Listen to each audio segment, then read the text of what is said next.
ঠান্ডা মাথায় আমার কথাগুলো আগে একটু বুঝবেন। হ্যাঁ, আপনাদের এই খোকসার ইউনিয়ন পরিষদ আছে না ভাই?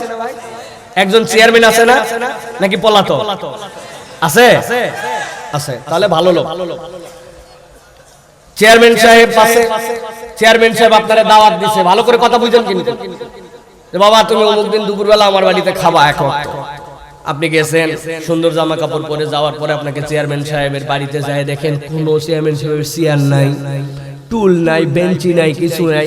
বলছে ওই যে সামনে সারের কাগজ পারা আছে, সিমেন্টের বস্তা, একটার মধ্যে বসো। কিরকম পেস্টিজের মধ্যে লাগবে যে বাবা চেয়ারম্যান সাহেব তুমি দাওয়াত দিয়ে নিয়ে আসে আমারে, তুমি চেয়ার নাই, টেবিল নাই, কিচ্ছু নাই, তুমি সিমেন্টের বস্তা পাইরে বলছো যে খলার মধ্যে বসো, আগনার মধ্যে বসো। পেস্টিজের কারণে যদি বসেও যায়, ওই দিনে নিয়ত করে আসবে আগামীতে তুই কেমনে চেয়ারম্যান হোস। আর আমার 3 প্রজন্ম যদি তোর বাড়ির দিকে আর মুখে থুতু ফেলে, কথা ঠিক কিনা? এমনি এমনি বলি না এই কথা ভাই, না বুঝে কুরআনুল কারীম শোনার জন্য সুন্দর একটা জামা পরে ওই রকম সারের বস্তার উপরে এসে চুপচাপ বসে পড়ছেন। এটা দিলের মধ্যে কোরআনের সাথে সম্পর্ক না থাকলে সব জায়গায় বসা যায় না, আসাও যায় না। নতুন জামা ময়লা হবে না, হবে না, আল্লাহ না করুক, কুত্তাই হাঁটছে কিনা তাও জানি না, কিন্তু কোরআনের মহব্বতে ডাকছে, বসে পড়ছে, কথা ঠিক কিনা?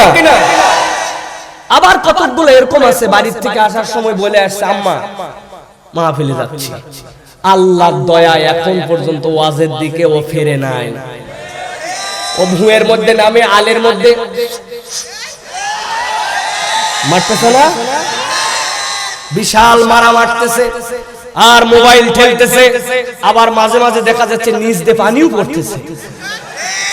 আছে ভাই? আপনাদের কাছে আছে? নিচ দিয়ে পানি পড়ে, উপর দিয়ে ধোঁয়া ওঠে, দেখছেন আপনারা? আমি আপনাদেরকে কয়েকশো টাকা পুরস্কার দিতে চাই, যে যে বলবেন সবাইকে 100 টাকা করে দিব, সবাইকে 100 টাকা করে দিব। একটা খালি বলবেন যে হুজুর আমি দেখছি, দেখছি বললেই 100 টাকা পাবেন। আপনার এলাকার একটা কুত্তা হঠাৎ করে দেখছেন বালুর ঢিপির মধ্যে কাত হয়ে শুয়ে আছে, একদিন দেখেন শুয়ে শুয়ে মুছে দিচ্ছে, দেখছেন কোনদিন? জীবনেও না। এরকম করে বাঘের মতো হয়ে বসে আছে, বসে থেকেই মুছে দিচ্ছে, দেখছেন কোনদিন? আরে অসুস্থ কুত্তা হলেও পেশাব চাপলেও দাঁড়ায়, পিছনের ঠ্যাং ভাঙা হলেও উঁচু করে, তারপরে মতে। তাহলে যেই কুত্তা দাঁড়ায় মতে, আপনি মানুষ হয়ে, সৃষ্টির শ্রেষ্ঠ জীব হয়ে আপনিও দাঁড়ায় মতে, আছে কিনা? আমার কথা ভাই আল্লাহর রাস্তে আপনাদেরকে বলে দেন, বেশি কথা বলতে পারবো না। যারা ওয়াজ শোনার জন্য বাড়িতে বের হইছেন, হয় মাহফিলে আসবেন, নয় বাড়িতে চলে যাবেন। ওয়াজ শোনা আপনার জন্য ফরজ নয়, ওয়াজিব নয়, কিন্তু আপনি যদি বাড়ির থেকে বলে আসেন ওয়াজে যাচ্ছি আর ওয়াজে আসতেছেন না, আপনি মুনাফিকি করছেন। আল্লাহর কাছে আপনার নামে আমরা বিচার দিব। রাত বাজতে বাজতে 10:30 হয়ে গেছে, আপনি এখনো যদি কোরআনের ময়দানে না আসেন, কবে আসবেন? বছরে একদিন আয়োজন হয়, আপনি আসবেন না কেন? ঠিক না? আপনি কি মনে করছেন এখানে যারা আছে এদের অ্যান্ড্রয়েড ফোন নাই, এদের বাড়িতে কোনো কাজ নাই, এরা কিচ্ছু বোঝে না? আপনি সব বুঝে ফেলছেন, একবারে দুনিয়া সব ফাঁকায় ফেলছেন আপনি। 18-20 বছরের বাচ্চা ওরা জিজ্ঞাসা করছেন গোসলের ফরজ কয়টা? দেখবেন জিন্সের প্যান্ট সেরকম, জুতা সেরকম, ভাব সেরকম, হাতে অ্যান্ড্রয়েড ফোন আটকায় গেছে একটু তোতলায়, খানিকক্ষণ পরে বলছে 3টা। গোসলের ফরজ কয়টা? 3টা। কয় বল তো ঠিকঠাক মতো গোসলের ফরজ 3টা, 3টা কি? এখন চিন্তা করছে 3টা যে বলছে, এখন বাকিগুলা কি? পিকআপ, এখনকার ছেলে পেলে পিকআপ দেখেন না, বা ওই পিকআপের ঠেলা বলছে জানা আছে না, জানা কি জানা আছে বল, বলতেছে লুঙ্গি, বদনা, গামছা। আপনি হয়তো হাসলেন, এটা হয়তো বলে না, কিন্তু জানে না যে এরকম লোক আছে না ভাই। গোসলের ফরজ জানে না, নামাজের ভিতরের বাহিরের মাসলা মাসাইল কিচ্ছু জানে না, দিনের ব্যাপারে বক্তচক্কর। আল্লাহ রাব্বুল আলামিন বলছেন নবী জানান, শুধু শুধু দাবি করলে হবে না, ঈমানের দাবির সাথে আল্লাহ রাব্বুল আলামিনের দেওয়া প্রমাণ আপনার সমন্বয় হতে হবে। আল্লাহ বলছেন, নবী বলে দেন, ইন্নামাল মুমিনুনা আল্লাযীনা ইযা যুকিরাল্লাহু ওয়াজিলাত কুলুবুহুম ওয়া ইযা তুলিয়াত আলাইহিম আয়াতুহু آياته زادتهم إيمانا وعلى ربهم يتوكلون আল্লাহ বলছেন নবী আপনি জানাই রাখেন ইন্নামাল মুমিনুন ও নিজে নিজে কেবল ঈমানের দাবিদার হলে হবে না ঈমানের দাবি থাকলে তার মধ্যে দুইটা জিনিস থাকবে আল্লাহ কোরআনুল কারীম থেকে আন্তর্জাতিক খ্যাতি সম্পন্ন মুফাসসিরে কোরআন হযরতুল আল্লাম শেখ আব্দুল হাই মুহাম্মদ সাইফুল্লাহ দামাত বারকাতুহু আলিয়া আমি হুজুরকে সবিনয়ে অনুরোধ করব কোরআন এবং হাদিস থেকে আলোচনা পেশ করার জন্য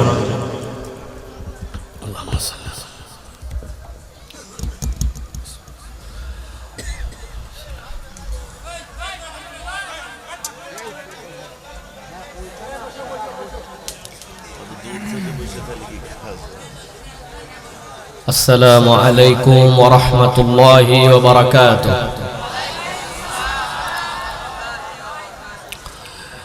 إن الحمد لله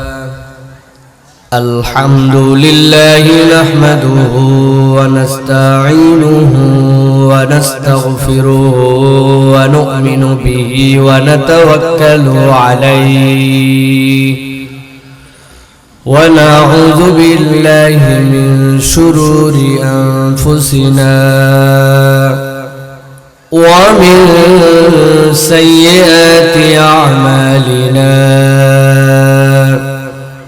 من يهد الله فلا مضل له ومن يضلل فلا هادي له وأشهد أن لا إله إلا الله وحده لا شريك له وأشهد أن سيدنا وحبيبنا وطبيب قلوبنا محمد الذي أرسله بالحق بشيرا ونذيرا وداعيا إلى الله بإذنه وسراجا منيرا فقد قال الله سبحانه وتعالى في كلامه المجيد وفي فرقان الحميد أعوذ بالله من الشيطان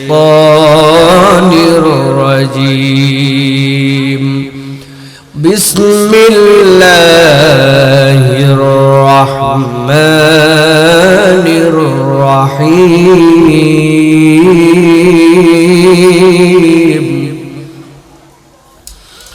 وكذلك أوحينا إليك روحا من أمرنا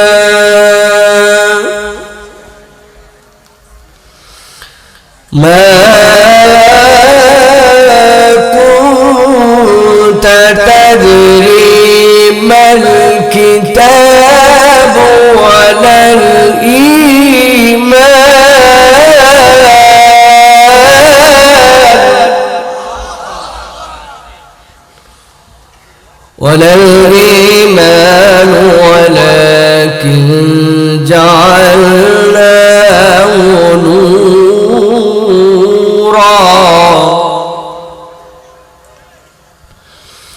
ولكن جعلناه نورا نهدي به من نشاء من عبادنا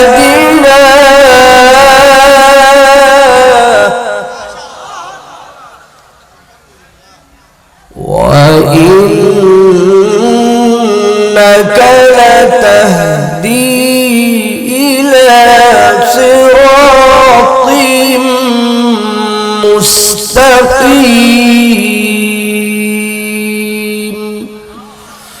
وقال الله سبحانه وتعالى إن الله وملائكته يصلون على النبي يا أيها الذين آمنوا صلوا عليه وسلموا تسليما اللهم صل على محمد وعلى آل محمد كما صليت على إبراهيم وعلى آل إبراهيم إنك حميد مجيد اللهم بارك على محمد وعلى آل محمد كما باركت على إبراهيم وعلى آل إبراهيم إنك حميد مجيد الحمد لله আল্লাহ রাব্বুল আলামিনের শুকর গুজার হচ্ছি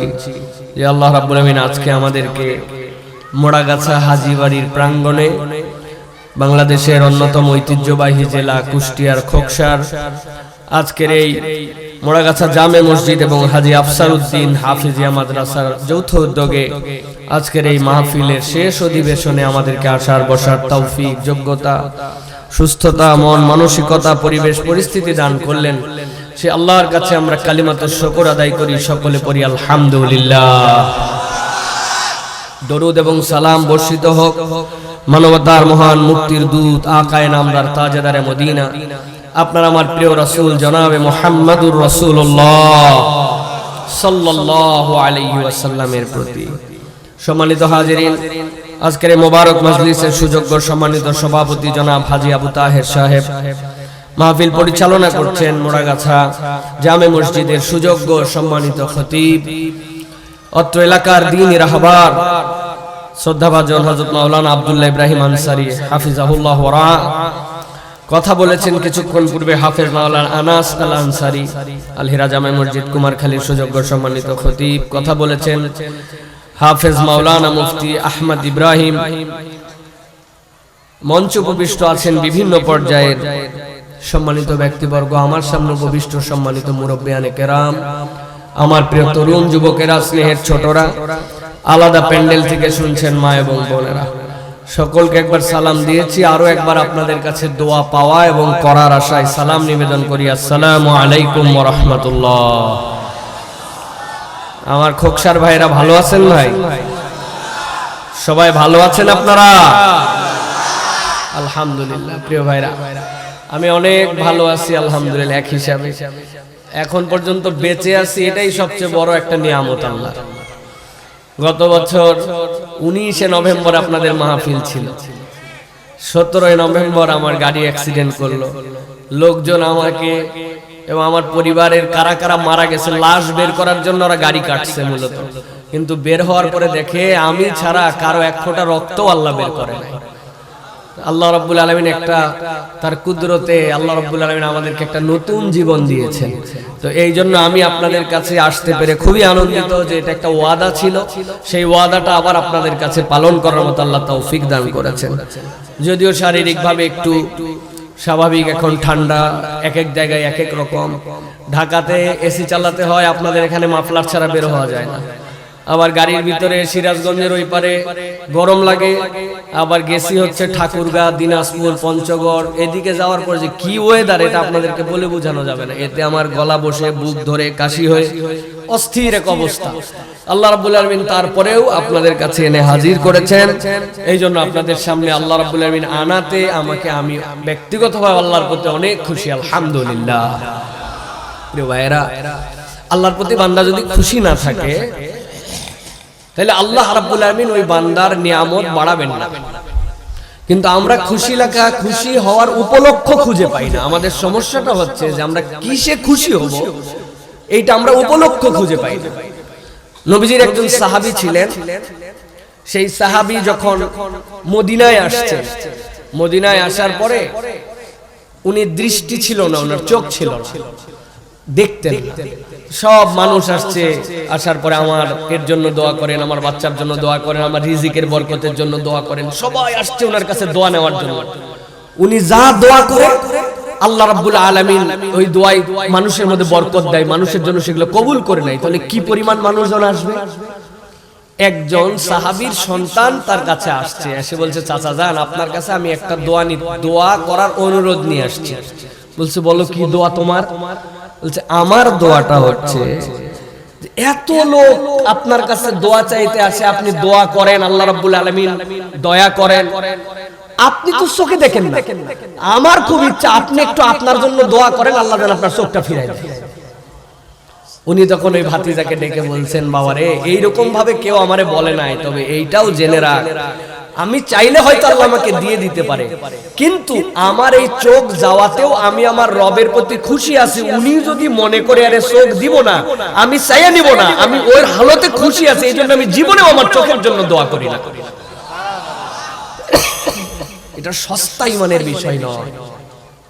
আল্লাহ যে হাল দিবেন ওই হালের উপরে সন্তুষ্ট থাকা, বুঝে বুঝে আল্লাহ রাব্বুল আলামিনের জন্য কৃতজ্ঞ হওয়া, এটা তো সস্তা বিষয় নয়। আমরা তো মাঝে মাঝে বলি আল্লাহ আমারে কিছুই দেয়, তাই না ভাই? বলেন হুজুর আমাদের খোকসাল লোক বলে না, আপনি আন্দাজি কথা বলেন না, আমার জানা আছে। দেখেন আমি উদাহরণ দেই, তাহলে আপনার ঠিক না বেঠিক আপনার এমনি বুঝবেন। আপনি একজন জিজ্ঞাসা করছেন চাচা কেমন আছো, ইকোটা একটু বেশি হয়ে গেছে, হালকা রিভার্স করুন। চাচা কেমন আছো, দেখবেন উত্তর দেওয়ার আগে উনি 4-5 সেকেন্ড একটু একটা কোথে আসি রে বা কি রে, আপনি 4-5 সেকেন্ড কুতলেন কেন? চাচা শরীরের অবস্থা কি? চলে যাচ্ছে বা আলহামদুলিল্লাহ। এই যে আপনি 3-4 সেকেন্ড কুতে তারপরে চলে যাচ্ছে বলার পর আলহামদুলিল্লাহ, তার মানে এই বেটা 100% আল্লাহর প্রতি খুশি না। কথা বলে অথচ এরকম আপনি অনেক লোক খুঁজে পাবেন, এই যে আপনি কুইতে আলহামদুলিল্লাহ বলছেন, এইটুকু সে বলতে পারে না। আমি ফেরি দিয়ে পার হই, গাড়ির সামনে একজন এসে দলনার মধ্যে ঠোকা মারে, অনেকদিন আগে ঠোকা মারার সময় আর খালি চাচ্ছে, বুঝছি যে ভিক্ষা নিবে, গাড়ির ভিতরে যদি সব বন্ধ থাকে আর বাইরের গ্লাসে ঠোকা দেয়, খুব বিরক্ত লাগে। আমি চিন্তা করছি টাকাও দিব কিছু ঝাড়িও দিব, যে ব্যাককেলে এত অস্থির কেন, টাকা চাইছি এক ঠোকা দিলেই তো হয়তো গেলে ঠোকাইয়ে যাচ্ছে, কি পাইছি। গ্লাস নামাচ্ছি, হাতে 20 টাকা নিচে ওরে দিব, গ্লাস দেই নামানো শেষ, দেখি ওই হাত বের করে আমাকে বলছে, তখন বুঝে ফেলছি যে ও মুখে কথা বলতে পারে না জন্য কানে শোনে না, ঠোকার শব্দ আমি যত জোরে শুনি ও দুনিয়ার কোনো ঠোকার শব্দই শোনে না। আল্লাহ যদি চাইতো আমারে তো এ কাম করতে পারতো না, তাহলে খোকসার রাস্তা পুরো ব্যারিকেড দিয়ে দিতাম, আমারে তুমি ঠসা বানাবা, পুরা ঢাকা রোড ব্লক না, কাজ হতো ভাই, কাজ হতো না। এই জন্য আল্লাহ রাব্বুল আলামিনের প্রতি কৃতজ্ঞ থাকা, এটা হচ্ছে আল্লাহ রাব্বুল আলামিনের বিশাল বড় একটা দয়া। আমরা তাহলে একবার সন্তুষ্ট চিত্তে আল্লাহ আমাদেরকে হাজির করলেন, এই জন্য আমরা বলি আলহামদুলিল্লাহ। দরুদ এবং সালাম বর্ষিত হোক মানবতার মহান মুক্তির দূত আকায়ে নামদার তাজেদারে মদিনা, আপনার আমার প্রিয় রাসূল জনাবে মুহাম্মদুর রাসূলুল্লাহ সাল্লাল্লাহু আলাইহি ওয়াসাল্লামের প্রতি। সম্মানিত হাজিরিন, আমরা এই যে কোরআন শোনার জন্য আসছি, তাই না ভাই? ঠান্ডা মাথায় আমার কথাগুলো আগে একটু বুঝবেন। হ্যাঁ, আপনাদের এই খোকসার ইউনিয়ন পরিষদ আছে না ভাই? একজন চেয়ারম্যান আছে না, নাকি পলাতক আছে? আছে, তাহলে ভালো লোক। চেয়ারম্যান সাহেব পাশে, চেয়ারম্যান সাহেব আপনারে দাওয়াত দিছে, ভালো করে কথা বুঝেন কিন্তু, যে বাবা তুমি অমুক দিন দুপুরবেলা আমার বাড়িতে খাবা এক ওয়াক্ত। আপনি গেছেন, সুন্দর জামা কাপড় পরে যাওয়ার পরে আপনাকে চেয়ারম্যান সাহেবের বাড়িতে যায়, দেখেন কোনো চেয়ারম্যান সাহেবের চেয়ার নাই, টুল নাই, বেঞ্চি নাই, কিছু নাই। বলছে ওই যে সামনে সারের কাগজ পারা আছে, সিমেন্টের বস্তা, একটার মধ্যে বসো। কিরকম পেস্টিজের মধ্যে লাগবে যে বাবা চেয়ারম্যান সাহেব তুমি দাওয়াত দিয়ে নিয়ে আসে আমারে, তুমি চেয়ার নাই, টেবিল নাই, কিচ্ছু নাই, তুমি সিমেন্টের বস্তা পাইরে বলছো যে খলার মধ্যে বসো, আগনার মধ্যে বসো। পেস্টিজের কারণে যদি বসেও যায়, ওই দিনে নিয়ত করে আসবে আগামীতে তুই কেমনে চেয়ারম্যান হোস। আর আমার 3 প্রজন্ম যদি তোর বাড়ির দিকে আর মুখে থুতু ফেলে, কথা ঠিক কিনা? এমনি এমনি বলি না এই কথা ভাই, না বুঝে কোরআনুল কারীম শোনার জন্য সুন্দর একটা জামা পরে ওই রকম সারের বস্তার উপরে এসে চুপচাপ বসে পড়ছেন। এটা দিলের মধ্যে কোরআনের সাথে সম্পর্ক না থাকলে সব জায়গায় বসা যায় না, আসাও যায় না। নতুন জামা ময়লা হবে না, হবে না, আল্লাহ না করুক কুত্তাই হাঁটছে কিনা তাও জানি না, কিন্তু কোরআনের মহব্বতে ডাকছে, বসে পড়ছে। কথা ঠিক কিনা? আবার কতগুলো এরকম আছে বাড়ির থেকে আসার সময় বলে আসছে, আম্মা মাহফিলে যাচ্ছি, আল্লাহর দয়া এখন পর্যন্ত ওয়াজের দিকে ও ফিরে নাই। ও ভুঁয়ের মধ্যে নামে আলের মধ্যে মারতেছে না, বিশাল মারা মারতেছে আর মোবাইল ঠেলতেছে, আবার মাঝে মাঝে দেখা যাচ্ছে নিচ দিয়ে পানিও পড়তেছে। আছে ভাই, আপনাদের কাছে আছে? নিচ দিয়ে পানি পড়ে, উপর দিয়ে ধোঁয়া ওঠে, দেখছেন আপনারা? আমি আপনাদেরকে কয়েকশো টাকা পুরস্কার দিতে চাই। যে যে বলবেন সবাইকে 100 টাকা করে দিব, সবাইকে 100 টাকা করে দিব। একটা খালি বলবেন যে হুজুর আমি দেখছি, দেখছি বললেই 100 টাকা পাবেন। আপনার এলাকার একটা কুত্তা হঠাৎ করে দেখছেন বালুর ঢিপির মধ্যে কাত হয়ে শুয়ে আছে, একদিন দেখেন শুয়ে শুয়ে মুছে দিচ্ছে, দেখছেন কোনোদিন? জীবনেও না। এরকম করে বাঘের মতো হয়ে বসে আছে, বসে থেকেই মুছে দিচ্ছে, দেখছেন কোনোদিন? আরে অসুস্থ কুত্তা হলেও পেশাব চাপলেও দাঁড়ায়, পিছনের ঠ্যাং ভাঙ্গা হলেও উঁচু করে, তারপরে মতে। তাহলে যেই কুত্তা দাঁড়ায় মতে, আপনি মানুষ হয়ে সৃষ্টির শ্রেষ্ঠ জীব হয়ে আপনিও দাঁড়ায় মতেন। আছে কিনা? আমার কথা ভাই, আল্লাহর রাস্তে আপনাদেরকে বলে দেন, বেশি কথা বলতে পারবো না। যারা ওয়াজ শোনার জন্য বাড়িতে বের হইছেন, হয় মাহফিলে আসবেন নয় বাড়িতে চলে যাবেন। ওয়াজ শোনা আপনার জন্য ফরজ নয়, ওয়াজিব নয়, কিন্তু আপনি যদি বাড়ির থেকে বলে আসেন ওয়াজে যাচ্ছি আর ওয়াজে আসতেছেন না, আপনি মুনাফিকি করছেন। আল্লাহর কাছে আপনার নামে আমরা বিচার দিব। রাত বাজতে বাজতে 10:30 হয়ে গেছে, আপনি এখনো যদি কোরআনের ময়দানে না আসেন, কবে আসবেন? বছরে একদিন আয়োজন হয়, আপনি আসবেন না কেন? ঠিক না? আপনি কি মনে করছেন এখানে যারা আছে এদের অ্যান্ড্রয়েড ফোন নাই, এদের বাড়িতে কোনো কাজ নাই, এরা কিচ্ছু বোঝে না? আপনি সব বুঝে ফেলছেন, একবারে দুনিয়া সব পাকায় ফেলছেন। আপনি 18-20 বছরের বাচ্চা ওরা জিজ্ঞাসা করছেন, এই গোসলের ফরজ কয়টা? দেখবেন জিন্সের প্যান্ট সেরকম, জুতা সেরকম, ভাব সেরকম, হাতে অ্যান্ড্রয়েড ফোন আটকায় গেছে একটু তোতলায়, খানিকক্ষণ পরে বলছে 3টা। গোসলের ফরজ কয়টা? 3টা। কয় বল তো ঠিকঠাক মতো, গোসলের ফরজে 3টা, 3টা কি? এখন চিন্তা করছে 3টা যে বলছে, এখন বাকিগুলা কি? পিকআপ, এখনকার ছেলে পেলে পিকআপ দেখেন না, বা ওই পিকআপের ঠেলায় বলছে জানা আছে না। জানা কি জানা আছে বল? বলতেছে লুঙ্গি, বদনা, গামছা। আপনি হয়তো হাসলেন, এটা হয়তো বলে না, কিন্তু জানে না যে এরকম লোক আছে না ভাই? গোসলের ফরজ জানে না, নামাজের ভিতরের বাহিরের মাসলা মাসাইল কিচ্ছু জানে না, দিনের ব্যাপারে বকর চক্কর। আল্লাহ রাব্বুল আলামিন বলছেন, নবী জানান, শুধু শুধু দাবি করলে হবে না, ঈমানের দাবির সাথে আল্লাহ রাব্বুল আলামিনের দেওয়া প্রমাণ আপনার সমন্বয় হতে হবে। আল্লাহ বলছেন, নবী বলে দেন, ইন্নামাল মুমিনুনাল্লাযীনা ইযা যুকিরাল্লাহু ওয়াজিলাত কুলুবুহুম ওয়া ইযা তুলিয়াত আলাইহিম আয়াতুহু যাদাতুহুম ঈমানা ওয়া আলা রাব্বিহিম ইয়াতাওয়াক্কালুন। আল্লাহ বলছেন, নবী আপনি জানায় রাখেন, ইন্নামাল মুমিনুন, ও নিজে নিজে কেবল ঈমানের দাবিদার হলে হবে না, ঈমানের দাবি থাকলে তার মধ্যে 2টা জিনিস থাকবে।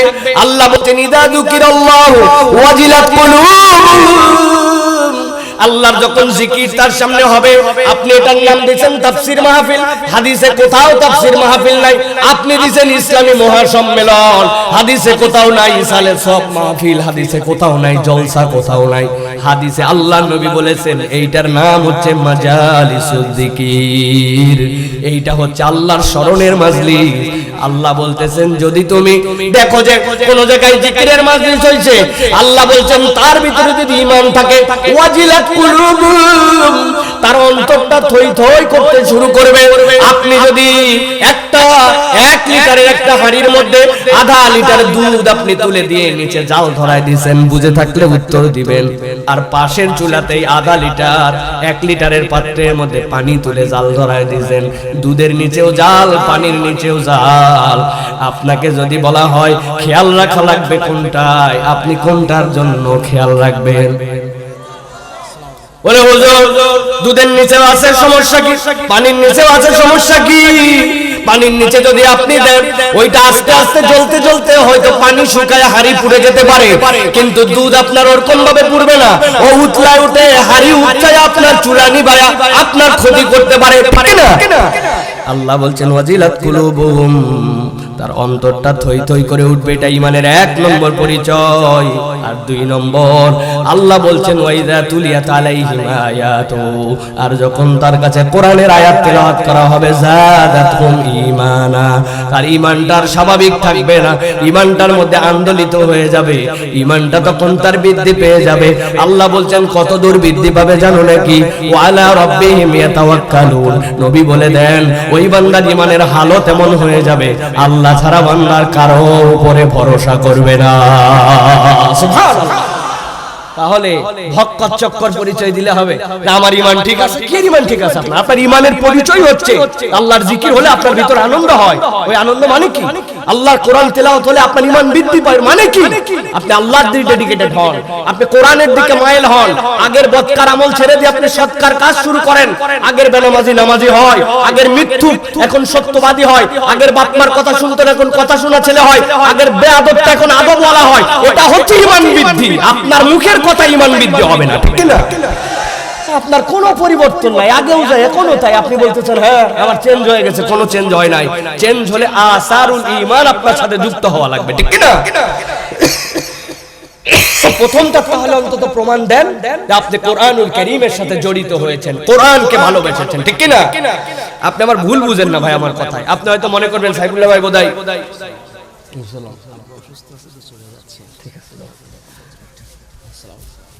প্রিয় ভাইয়েরা ভাইবেন না যে আমি বোধহয় লোকজন বাড়ানোর জন্য ধরার জন্য অনেক কথা বলতেছি, এরকম কিন্তু বিষয় না। প্রিয় ভাই আমার সাথে যে কয়জন থাকুক আলহামদুলিল্লাহ, ইট ডাজন্ট ম্যাটার। আমি যা বলবো নিয়ত করে আসছে ওটা পুরাটা বলে তারপরে যাব ইনশাআল্লাহ। লোকের সাথে কিচ্ছু ফ্যাক্ট করেন, শুধু আমার শরীরটা দোয়া করেন আল্লাহর রাব্বুল আলামিন। ঘেমে যাচ্ছে আমি, কারণ শরীরের ভিতরে এত ঔষধের রিয়াকশন হচ্ছে, পুরা ধুয়ে গেছে।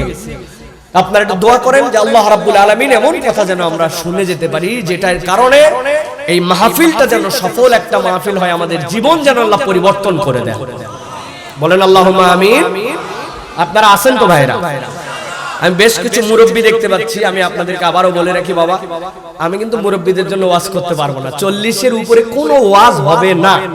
আপনি অযথা বসে না থাকলে আপনি বাড়ি চলে যান শীতের দিন, কারণ যা ওয়াজ হবে ইয়াংদের জন্য ইনশাআল্লাহ, তরুণ যুবক ইয়াংদের জন্য। তবে মুরব্বিদের মনে যাইও লাভ হবে না, মহিলা প্যান্ডেল করছে, সব চাচিরা বাড়ির চাবি দিয়ে চলে আসছে, এখন আপনি যে আবার খলায় বসে থাকা লাগবে, তার থেকে এখানে বসা ভালো, ঠিক কিনা? ইয়াংরা আসো বাবারা, আসো আসো, তরুণ যুবকরা সবাই আছেন, মুরব্বিরা আছেন, দেখে একটু হাত দুটো টান করে তোলেন মুরব্বিরা, শক্ত করে উঠান, শক্ত করে হাত দুটো তোলেন, শক্ত শক্ত করে হাত নামান, হাত নামান, একসাথে তোলা লাগবে হাত, একটা হাত যেন বেঁকা না হয়, একবারে ডাইরেক্ট একসাথে একসাথে হাত সোজা করেন।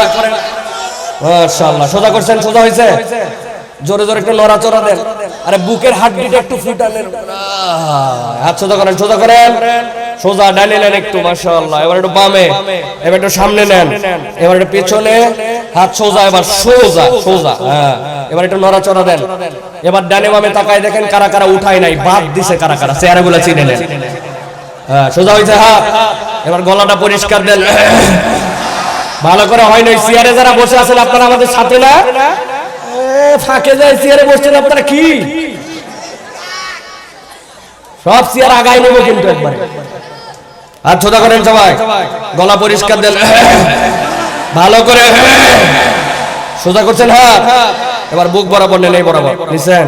এবার আমরা একটা তাকবীর দিতে চাই, এই তাকবীরে যারা আজকে শরীক হবে না আগামী 1 বছর যেন ওরা পস্তায়, মনে থাকবেন ইনশাআল্লাহ। আর গেটের দিকে একটু খেয়াল রাখেন, নতুন করে কেউ যেন ঢুকতে না পারে, আর নতুন কোন লোক ভিতরে ঢুকানো হবে না, যে কয়জন আমরা এই কয়জনে ওয়াজ শুনবো, আর নতুন যেন কেউ ঢুকতে না পারে, খেয়াল রাখবেন। হাত ছোট করছেন সবাই। আমি যখন বলবো লিল্লাহি তাকবীর, তখন হাত আসমানের দিকে ছুটে দিয়ে বলতে হবে আল্লাহু আকবার। পারবেন না ইনশাআল্লাহ? পারবেন ইনশাআল্লাহ? আরে জীবন থায় মুখ খোলা।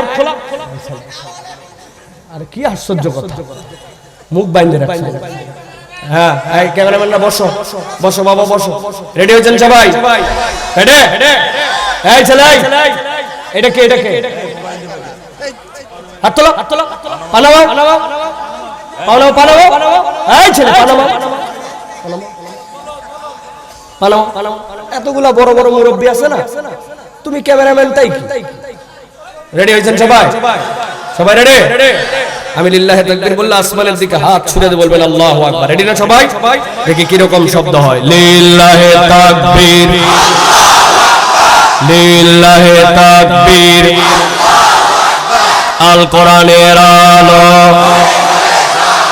আল হাদিসের আলো। তোমার নেতা আমার নেতা, তোমার নেতা আমার নেতা। আলেম ওলামা যেখানে, আল্লাহর আইন যেখানে, গান বাজনা যেখানে, হারাম অন্যায় যেখানে, অশ্লীলতা যেখানে, গান কনসার্ট যেখানে, লিল্লাহি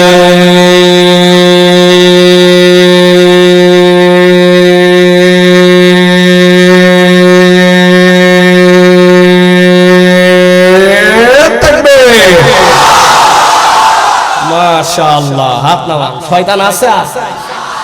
যে কয়টাকে একটু উস্কাইছিল যে অনেকক্ষণ হয়েছে, সব বাড়ির যায়, আর এগুলা শয়তান বকশায়তা করতে পারবে না, ঠিক কিনা? এই জন্য প্রিয় ভাইরা, আমরা কোরআন হাদিসের আলোকে আমরা কোরআন থেকে কিছু কথা শুনে তারপরে বাড়িতে যাব ইনশাআল্লাহ। প্রিয় ভাইরা, বিতাড়িত শয়তান থেকে আশ্রয় প্রার্থনা করে আমরা এখন আর দেরি না করে, যেহেতু রাত অনেক হয়ে গেছে, আমি আলোচনা যখন দাওয়াত নিছি তখন বলেই নিছি বাবার আমার 9:30টায় দেওয়া লাগবে। 9:30 থেকে আমি 11টা পর্যন্ত কথা বলি, এরপরে আর কথা বলা কষ্ট, কিন্তু আমাদের কিছু যৌক্তিক কারণে আমাদের ভাইরা দেরি করছেন, সমস্যা নাই। আমরা ইনশাআল্লাহ এখন সরাসরি কোরআনের মধ্যে ঢুকবো, কোরআন থেকে কথা শুনে বাড়িতে চলে যাব ইনশাআল্লাহ। প্রিয় ভাইরা, আল্লাহ রাব্বুল আলামিনের শেখানো পদ্ধতিতে বিতাড়িত শয়তান থেকে আশ্রয় প্রার্থনা করে আমরা একটা মুখও বন্ধ রাখবো না। সকলে আমাদের যতটুকু সাধ্য আছে সে অনুযায়ী আমরা সকলে আল্লাহর শেখানো পদ্ধতিতে কালামের মধ্যে প্রবেশ করি। সকলে আমার সাথে পড়েন আউযু বিল্লাহি শাইতানির রাজীম বিসমিল্লাহির রাহমানির রাহিম واتل عليهم نبأ الذي آتيناه آياتنا فانسلخ منها فأتبعه الشيطان فكان من الغاوين। আল্লাহ রাব্বুল আলামিন নবীজি সাল্লাল্লাহু আলাইহি ওয়াসাল্লামের প্রতি যখন ওহী নাযিল করেছেন, ওহী আসতো 7টা পদ্ধতিতে। এই ওহীগুলোর মধ্যে সবচেয়ে কঠিন ওহী ছিল মাসালু সালসালাতিল জারাস। আল্লাহর নবীর কাছে একটা ঘন্টা ধ্বনির মতো শব্দ করে ওহী আসতো। আল্লাহর নবীর কপাল মোবারক তখন ঘেমে যেত। আল্লাহর নবী যদি উটের পিঠে থাকতেন অথবা যদি তিনি ঘোড়ার পিঠে থাকতেন, সাথে সাথে দাঁড় হতে বলতেন, দাঁড়ানোর পরে তিনি নেমে যেতেন। নেমে যাওয়ার পর অনেক সময় আল্লাহর নবী মাটির সাথে শুয়ে যেতেন। আর আল্লাহর নবীর কাছে যত ধরনের ওহী আসতো এইগুলা 6 ধরনের ভাষায় আসতো। আল্লাহ কখনো নবীকে বলতেন কুল, এর মানে নবী আপনার কাছে ওহী আসা শুরু হয়েছে, আপনি বলুন। আল্লাহর নবীর কাছে আসছে ওহী ইকরা, হে নবী আপনি পড়ুন।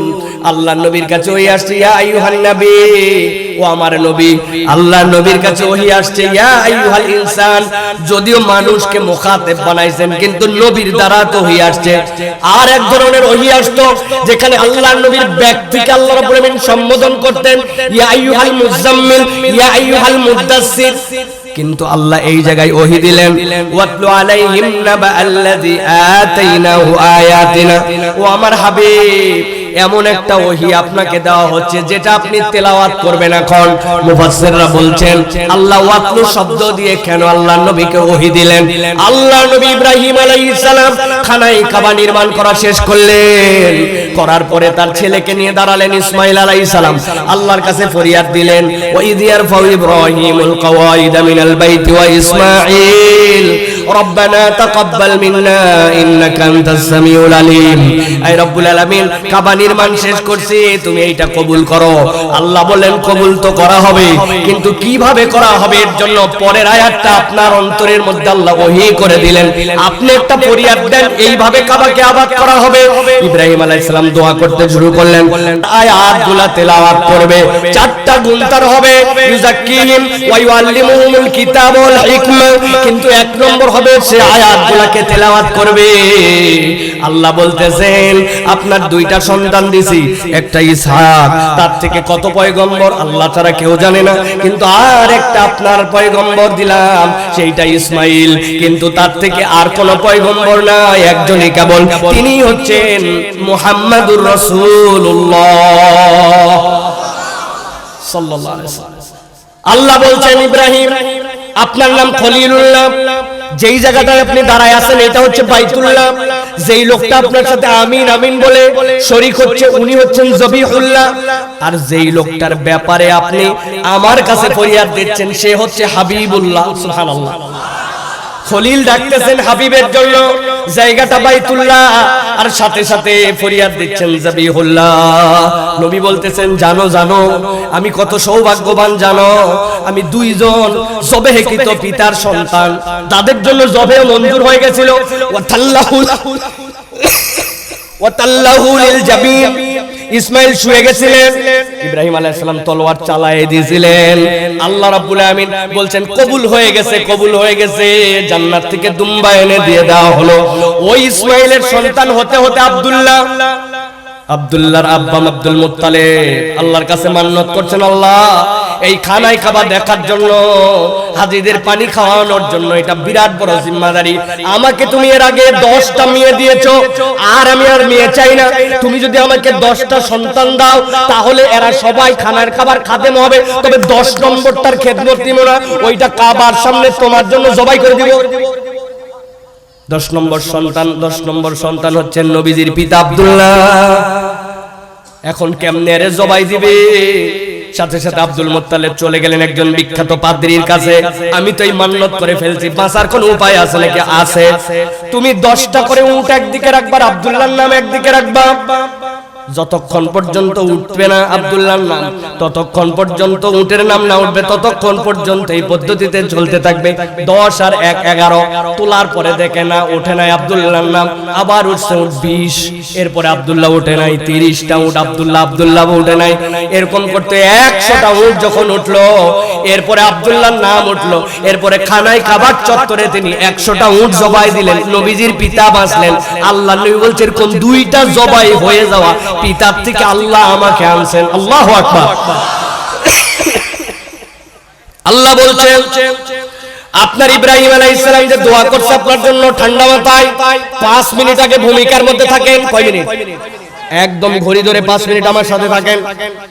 আল্লাহ বলতেছেন ওয়াতলু আলাইহিম, আপনি তাদের কাছে তেলাওয়াত করেন, নাবা আল্লাযী, এমন একটা সংবাদ, মহা সংবাদ, আল্লাযী যাকে আতাইনাহু, আমার পক্ষ থেকে আমি দিয়েছিলাম, আয়াতিনা, স্পষ্ট নিদর্শন, খোলামেলা নিদর্শন, বুঝতে পারে এরকম আয়াত আমি একজনকে দিয়েছিলাম। লোকটাকে হযরত আব্দুল্লাহ ইবনে মাসউদ রাদিয়াল্লাহু তাআলা বলছেন ওই লোকটার নাম হচ্ছে বালআম ইবনে আবার। বাড়ি কোথায়? আমাদের কওমের লোক নাম, মুসা আলাইহিস সালামের সময়ের লোক, ফেরাউনের দিকের লোক। এই বালআম ইবনে আবারের কথা আল্লাহ কেন বললেন? মুফাসসিররা বলছেন এই লোক এত কোয়ালিটিফুল, ইবাদত করতে করতে আল্লাহর এত প্রিয় হয়ে গেছে, হাত তুলতে দেরি আল্লাহর কাছে, তার দোয়া কবুল হতে দেরি হতো না। মুস্তাজাবুদ দাওয়া, সুবহানাল্লাহ। লোকজন তার কাছে যায়, যার যার সমস্যার দোয়া চায়, আল্লাহর কাছে বললে আল্লাহ ফিরায় না। মুসা আলাইহিস সালামের সময়ে ফেরাউনের লোকজন তার কাছে গেল, বালাম একজনের নামে তোমাকে বদদোয়া করে ধ্বংস করে দিতে হবে। কি বদদোয়া, কি জন্য?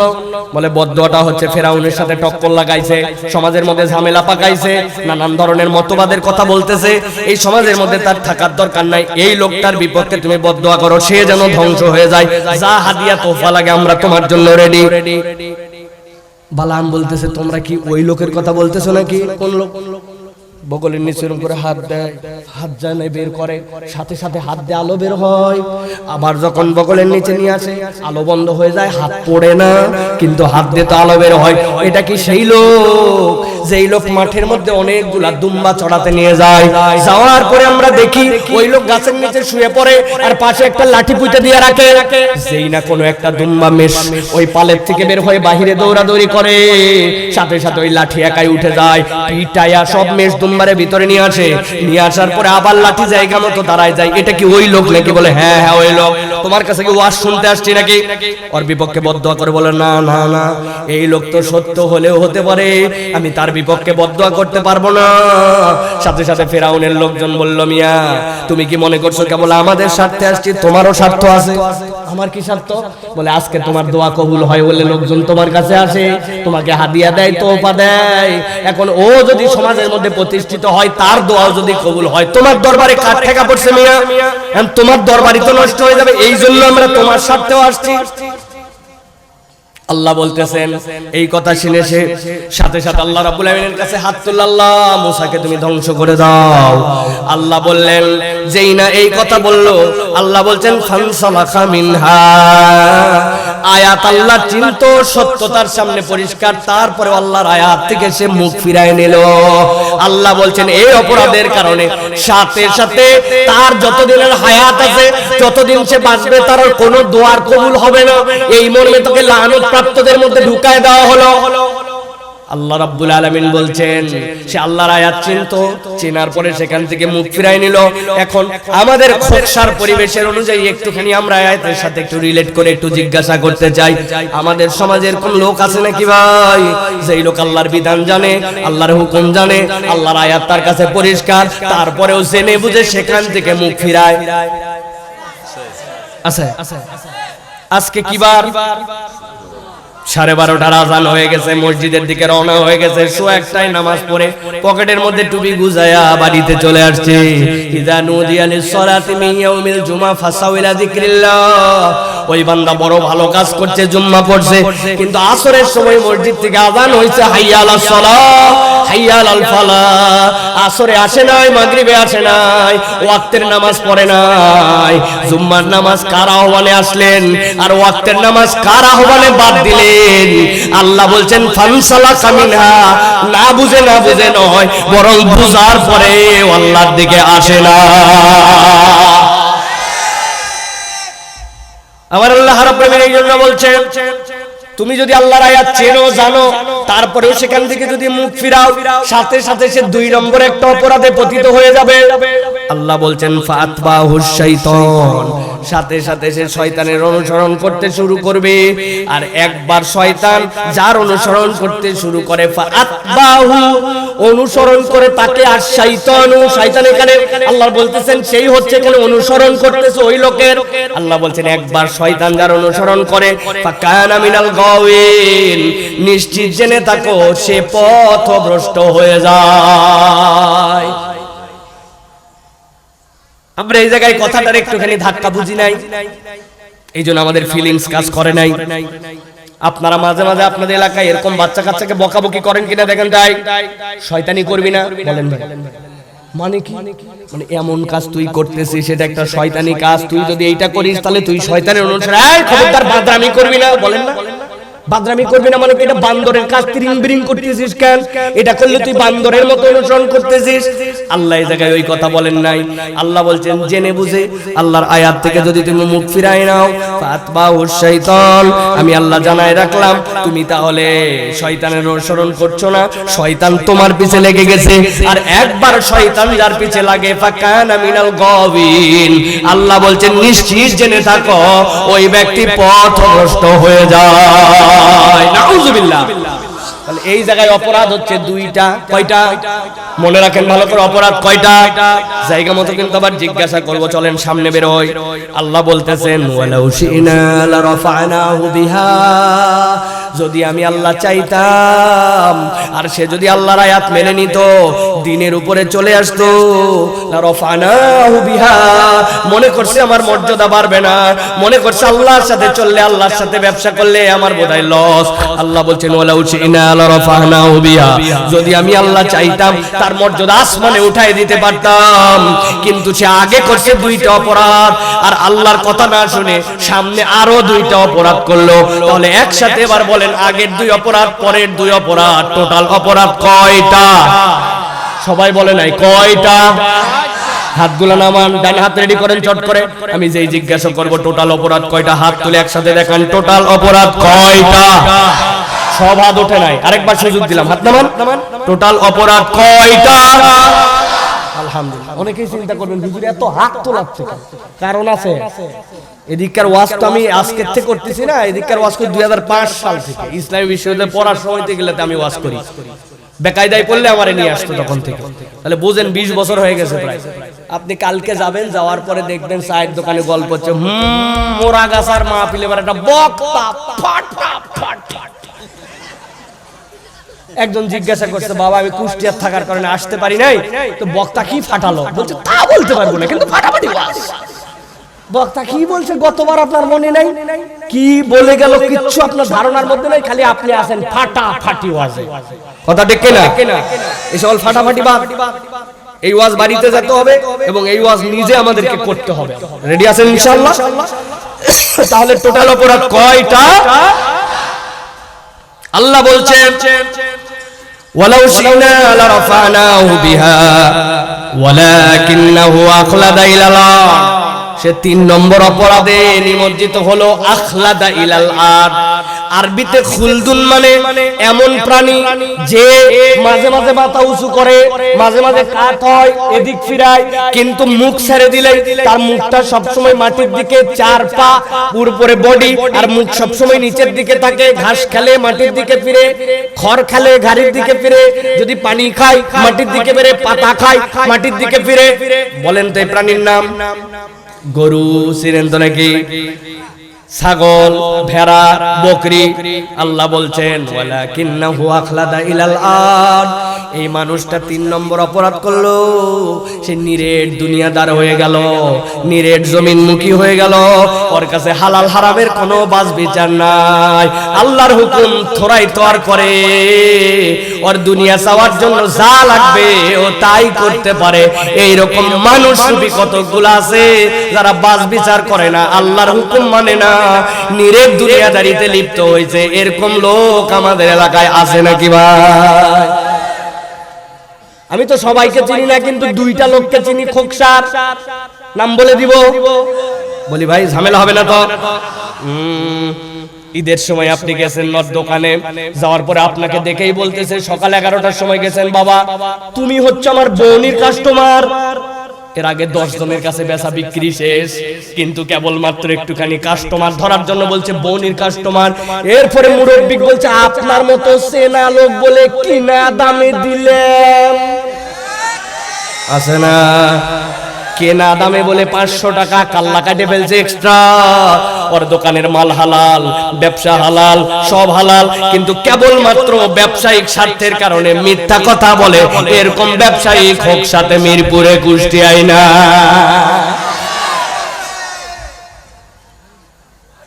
সুন্দর করে সকালবেলা দোকানে গেছে, যাওয়ার সময় লোকের আবার একটা ভালো অভ্যাস আছে, সকালে গোসল করে দোকানে যায়, দাড়ি ঝাড়তেছে। দাড়ির পানি ঝাড়া অবস্থাতে এক কাস্টমার এসে বলছে মসুরি কালাই আছে। বলছে আছে মানে? তাকায় দেখছে বাবারে অনেক কালাই, ইন্ডিয়ান কালাই, বাংলাদেশি কালাই, চাইনা কালাই। বাংলাদেশি কালাইয়ের দাম সবচেয়ে বেশি। চিন্তা করছে আমি দেশি কালাই বাড়ির থেকে নিতে, বলছে দেশি কালাই নিব ভাই, কত করে দর এত করে? বলছে আপনি যে দেখলাম দাড়ি ঝাড়া মানুষ, ভালো মানুষ, সলিড মানুষ, মনে করছিলাম হাফ কেজি নিব, আবার কোথার থেকে পাই না পাই ভাই 2.5 কেজি মাপ। আসল ঘটনা গত রাত্রে ঘটছে, ওর কর্মচারীর সাথে মিলাইয়া ও চাইনা কালাইয়ের সাথে প্রতি বস্তায় 10 কেজি করে মিশ দিছে। দুটা টাকা বেশি খাওয়ার জন্য, দুটা বাড়াবাড়ি করার জন্য। 2 নম্বর করে চালাকি করে, নিজের দাড়ি, নিজের টুপি, নিজের এইগুলাকে দুনিয়াদারির জন্য ব্যবহার করে। এরকম লোক আছে না না? আল্লাহ বলতেছেন ওয়ালাকিন্নাহু আখলাদা ইলালাত, ও নিরেট দুনিয়াদার হইছে, দুনিয়া ছাড়া কিছুই চেনে না, ঠিক না? আরেক শ্রেণীর লোক আছে, তাদের কথা বললে আপনারা রাগ করবেন জন্য আজকে আর বললাম না। বলছে চাচা নামাজ অবশ্যই পড়া লাগবে, রোজা রাখা লাগবে, হজ জীবনে একবার করা উচিত, যাকাত তো দেই তোরে বা হিসাবে একটু গরমিল হোক আর যাই হোক দেই। তো চাচা নামাজ রোজা হজ যাকাত সবই তো করলেন, এই দেশের টাকা তারা বিদেশে পাচার করে দিল, 2 নম্বর করে ফেললো, ব্যাংকগুলোকে হাওয়া করে ফেললো। যে এই রাস্তা 10 বছর চলার কথা 2 বছর যায় না, খোয়াবালি সব খেয়ে ফেললো। যেই জায়গায় মোটা মোটা রড দেওয়া লাগবে, ওই রডের বদলে ওই জায়গাতে জি না ভাই, আপনার এলাকায় বাঁশ দিল, আমাদের এলাকায় বাঁশ দেয় না, আমাদের এলাকায় কাবারি কঞ্চি দিছে, কঞ্চি এক বাঁশ ফার করে 4টা দিছে। হ্যাঁ চাচা, তাহলে এই যে চোর ডাকাত, এই যে নারীদের সাথে নির্যাতন করা হয়, এইগুলার বিচার তো আল্লাহ কোরআনে দিছে, পেনাল কোড তো কোরআনে আছে, শরিয়া ল তো কোরআনে আছে। তাহলে আগামীর বাংলাদেশে চোর ডাকাতের বিচার ইউনিয়ন পরিষদ থেকে সংসদ, আল্লাহর আইন দিয়ে, শরিয়া দিয়ে, খেলাফত দিয়ে চলুক। আপনি কি বলেন চাচা?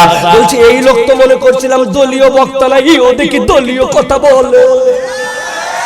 আচ্ছা কিনা? ওয়ালাকিন্নাহু আখলাদা ইলাল আন, আল্লাহ বলছে নিরেট দুনিয়াদার হইছে, নিরেট দুনিয়াদার হইছে। আল্লাহর কথা বললেই বেকা হয়ে অন্যদিকে যায়। আমার আল্লাহ বলছেন কিন্তু তোমার তো প্যাটার্ন, তোমার তো গেটআপ অন্য থাকার কথা। কেন? এই পৃথিবীতে আল্লাহ তার সৃষ্টিকে 3টা হাইসিয়াতের উপরে দিয়েছেন। ভালো করে কথাটা মাথায় রাখেন। কেউ যদি জিজ্ঞাসা করে মানুষের মর্যাদা কেন বেশি, উত্তর দিতে পারবেন। আল্লাহ রাব্বুল আলামিন বলতেছেন আমার একটা সৃষ্টি হচ্ছে মুকিব্বান আলা ওয়াজহি, যে তার ঠোঁটের ভরে, মুখের ভরে চলে, বুকের ভরে চলে, টিকটিকি, কেঁচো, ওই যে দেখছেন কুমির যেগুলা চলে, এগুলা বুকের ভরে চলে না। সাপ আমি দেখি বুকের ভরে চলে, কিন্তু কোরআন বলে সে সিজদার হালতে চলে। সুবহানাল্লাহ, ওর হালতটা সিজদার, তাই এমন সিজদা দিচ্ছে, সে চলতেছে। আর একটা সৃষ্টি যেইটা আল্লাহ বলতেছেন 4টা পা বিশিষ্ট, ওর মুখটা সব সময় নিচের দিকে। তুমি যদিও দেখো মুখ নিচের দিকে থাকা, ও হচ্ছে বাহিমাতুল আনাম, কিন্তু আল্লাহ বলতেছেন ওর হালতটা হচ্ছে রুকু। দুনিয়ার সব সময় সে রুকুর হালতে থাকে। সুবহানাল্লাহ। আল্লাহ বলছেন বান্দা তুই তো বুঝবি না, এমন কতগুলা লোক আছে যে সূর্যের পূজা করে, আছে না? সূর্য যখন পূজা করে আল্লাহ বলতেছেন সূর্য তখন তার দিকে আলো দেয়, তার ছায়া তখন পিছন দিকে যায়। বলে ব্যাককল, তুই সূর্যের পূজা করিস কিন্তু তোর শরীর তখন আল্লাহর কাছে সিজদায় পড়ে থাকে, তুই না চাইলে আল্লাহ তোরে সিজদায় ফেলায়। আল্লাহ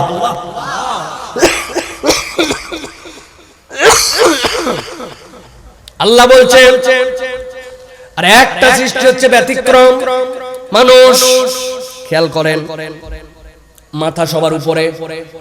আল্লাহ বলছেন ও মাথা উঁচু, সব অঙ্গের উপরে তার মাথা।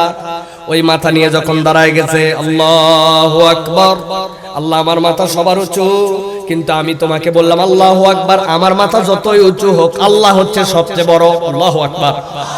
এরপর আল্লাহর জন্য সানা পড়ছে, তারপরে সূরা ফাতিহা পড়ছে, তারপরে সূরা মিলাইছে, এরপরে আল্লাহু আকবার বলে রুকুতে চলে গেছে। যেই না রুকুতে গেছে, একটু ঠান্ডা মাথায় কালকে পরীক্ষা করে দেখবেন মানব জীবনের যত হালত আছে সবচেয়ে ঠুনকো নরবরে হালকা হালতের নাম রুকু। আপনি 2 হাত দিয়ে রুকুতে গেছেন, কেউ এটা হালকা করে ঘুতা দিলে ভাপ করে পড়ে যাবেন। যদি না বিশ্বাস হয় কালকে আবার ঘুতা দিয়েন, তবে মসজিদে মারেন না, আবার নিজের একটু টেস্ট করে দেখেন। আল্লাহ বলতেছেন ওই বান্দা রুকুতে গেছে, যাওয়ার পরে বলছে আল্লাহ আমার হালতটা এখন সবচেয়ে হালকা, দুনিয়ার যত রুকুকারী প্রাণী আছে তার মতো হেলে গেলাম। আর তোমার কাছে বলতেছিস আমি যখন রুকুকারী তখন আমার রব হচ্ছেন সবচেয়ে শক্তিশালী, মহাপবিত্র। সুবহান রাব্বিয়াল আযীম। মাথা উঠাইছে সামি আল্লাহু লিমান হামিদা বলে। আপনি মনে করছেন এটা আমার মুখের কথা, ইমাম সাহেবের কথা? না, আল্লাহ বলছেন বান্দা তোর না আল্লাহর দিকে 100% মন দিয়ে থাকার কথা পারিস নাই, তোর না আল্লাহর জন্য বিশুদ্ধ কোরআন তেলাওয়াত করার কথা পারিস নাই, তোর না নামাজের মধ্যে শতভাগ মনোযোগ থাকার কথা পারিস নাই। কিন্তু বান্দা জেনে রাখ, তুই এতক্ষণ যা যা বলছিস আল্লাহর জন্য, সামি আল্লাহু লিমান হামিদা, যে আল্লাহর প্রশংসা করে সেটা ব্যর্থ হয় না, যেভাবেই করছিস সেটাই আল্লাহ শুনছে। রব্বানা লাকাল হাম, আল্লাহু আকবার বলে সিজদায় চলে গেছে। খেয়াল করেন, দুইটা হাত গেছে, কপাল গেছে, নাক গেছে, দুই হাঁটু গেছে, দুই পায়ের বুদ্ধাঙ্গুলির মাথা গেছে। এমন অঙ্গগুলা দিয়ে যখন গেছে, মক্কার আবু জেহেলরা এসে বলছে এ কেমন ধর্ম, এ কেমন ধর্ম, আমরাও তো সিজদা দেই, কিন্তু এ কেমন সিজদা যে মাথা নিচে আর পশ্চাৎদের উপরে, এরকম সিজদা তো আমরা দেখি নাই। আল্লাহর নবী বলছেন তোমাদের কেউ যখন মারা যাবে, কবরে যাবে, তোমরা কর্পূর দিয়ে তাদেরকে সুগন্ধি লাগাও। কোন কোন জায়গায় সুগন্ধি দিবে জানো? কপালে দাও, নাকের মাথায় দাও, দুই হাতের তালুতে দাও, এই দুই জায়গায় দাও, বৃদ্ধাঙ্গুলির মাথায় দাও। যেইগুলা দিয়ে বান্দা আল্লাহর কাছে সিজদায় গিয়েছিল, ওই অঙ্গগুলো সুগন্ধ করায়া তারে কাপন পেঁচাও। আল্লাহ, আমি এখন মাথা দিয়ে নেমে গেছি, আমার পাছা পর্যন্ত, আমার পিঠ পর্যন্ত, পেছনে আমার মাথা নিচে, ওইখানে যে বান্দা বলতেছে সুবহান রাব্বিয়াল আলা, আমি যখন পৃথিবীর সব সরীসৃপের মতো হাত পা নাক দিয়ে খত দিয়ে দিছি কপালে, তখন আমার রব হচ্ছে সবচেয়ে বড়। আল্লাহ নবী বলছেন ওই জায়গায় দোয়া করো, দোয়া করো, দোয়া করো।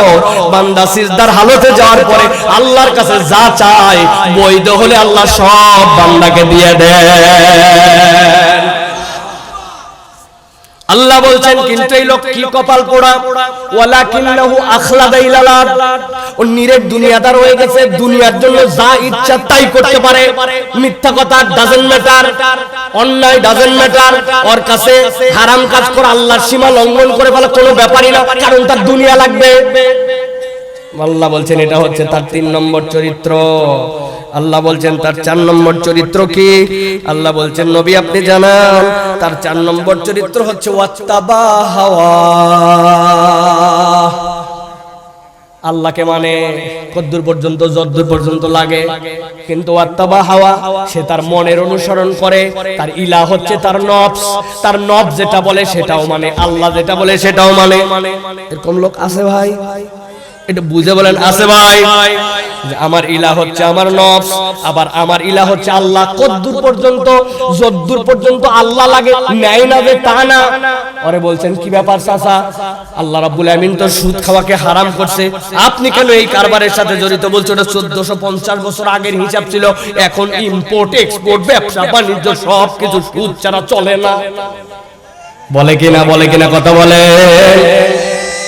গেছে এত বড় দাড়িওয়ালা, আসরের নামাজের পরে মসজিদ থেকে বার হইছে, কেবল পকেট থেকে একটা পান বাইর করে মুখে দিছে, হাতের মধ্যে খিলাল। মুসল্লির একজনের মধ্যে থেকে ইয়াং ছেলেটা বলছে চাচা 1000 টাকা একটু হাওলাত দেন। কেলাকেলি লাগাইছিস নাকি, হাতে টাকা নাই সর। বলছে আমার বাচ্চাটা অসুস্থ, ডাক্তার দেখলে 1000 টাকা একটু হাওলাত। বললাম হাতে টাকা নেই, আবার চাচা মনে করছেন আপনার কাছে না বুঝে আইছি। কি বুঝে আইছিস? আজকে শুক্রবার, 1000 টাকা দেন, আল্লাহ যদি বাঁচায় রাখে আগামী সোমবার 1250 টাকা ক্যাশ রিটার্ন। বলছে ব্যাককল কোথাকার, মানুষের হাতের টাকা থাকে নাকি? বাড়ি চল। বাড়িতে নিয়ে চলে গেছে, যাওয়ার পরে 1000 টাকা দিয়ে বলছে লাগলে আরো বল, তোর শাশিও বসে নাই, তবে যা করবি তাড়াতাড়ি কর, ছোট দিনের বেলা মাগরিবের আযান দিচ্ছে, আমি কিন্তু তাকবীরে উলার সাথে যায় জামাত ধরবো। আসরের নামাজ পড়ে এসে দাদনে টাকা লাগায়া সুদের কারবার করে আবার মাগরিবের নামাজ জামাতে ধরতে চায়। এরকম মুনাফিক মার্কা কতগুলা মুসলমান আছে না? না, আল্লাহ বলছেন ওয়াত্তাবা হাওয়া, আল্লাহকে ইলা মানে, সাথে সাথে আবার তার মন পছন্দ জিন্দেগি চালায়। আল্লাহ বলছেন এই বান্দার এই অপরাধটা বড় সাংঘাতিক। প্রত্যেকটা সমাজে, প্রত্যেকটা এলাকায় আপনি এরকম মন পছন্দ ইসলাম পালনকারী লোক খুঁজে পাবেন, ঠিক না? কি ব্যাপার চাচা, আপনার তো 60-এর উপরে বয়স, মুখে দাড়ি নাই যে আপনার, কি ব্যাপার? বিয়ে করবেন নাকি আবার? মুখে দাড়ি রাখতে চাই, কিন্তু তোমার চাচি আবার লাইক করে না। চাচি লাইক করে না জন্য চাচা দাড়ি রাখতে পারে না। এখনো বয়স হয় নাই, ছেলের বিয়ে দেই নাই, মেয়ের বিয়ে দেই নাই, এরকম ভক্কর চক্কর কথা বলে। আসলে আল্লাহকে মানে ওই পর্যন্ত যত দূর লাগে, আর এটা তার মন চায় না জন্য এইটা অমান্য করে। এরকম লোক এলাকায় আছে না? যুবক, দাড়ি নাই কেন তোমার মুখে? কি ব্যাপার? নবী তো জীবনে দাড়ি কাটে নাই। নবী রাখতে বলছেন ফরজ, কাটতে মনে করছেন হারাম। নবী করিম সাল্লাল্লাহু আলাইহি ওয়াসাল্লাম বড় করতে বলছেন ওয়াজিব। আল্লাহর নবীর প্রাত্যহিক আমল তুমি করো না কেন? বলে আমার বিয়ের কথা চলতেছে তো হুজুর, যে মেয়ের সাথে কথা হচ্ছে ওই মেয়ে আবার বলছে যে দাড়িওয়ালা ছেলে বিয়ে করবে না, খালি বিয়ে হোক তারপরে। আমি আপনারে মাসালা জানাই দিয়ে গেলাম, কোন মহিলা যদি কোন দাড়িওয়ালা ছেলেকে বিয়ে না করার শর্ত দেয়, ইসলামী শরীয়ত অনুযায়ী ওই মেয়েকে বিয়ে করা জায়েজ নাই। আল্লাহ রাব্বুল আলামিন বলছেন ওয়াত্তাবা হাওয়া, সে তার মন পছন্দ জীবন চালায়। অত দূর পর্যন্ত মানে যত দূর পর্যন্ত তার মন চায়, যে পর্যন্ত মন চায় না মানে না। এরকম মুসলমান আমাদের সমাজে আছে না নাই? মাহফিল শুনতে আসছে মহিলা, সুন্দর করে হাত মোজা, পা মোজা, চোখ বন্ধ, সব বন্ধ। উনার বয়স হচ্ছে 65। উনি যদি হাত মোজা নাও পরে গুনাহ হবে না, পা মোজা না পরলেও গুনাহ হবে না, তার শাহওয়াত নাই। এখন তার জন্য ইল্লা মা যাহারা মিনহার মধ্যে আল্লাহ এগুলা ছাড় দিয়ে দিয়েছেন, কিন্তু উনি সব বাইন্ধে আইছে। আর সাথে সাথে পথ দেখাতে দেখাতে যেটা হাতে ধরে নিয়ে আইছে, ওটার বয়স 18 বছর।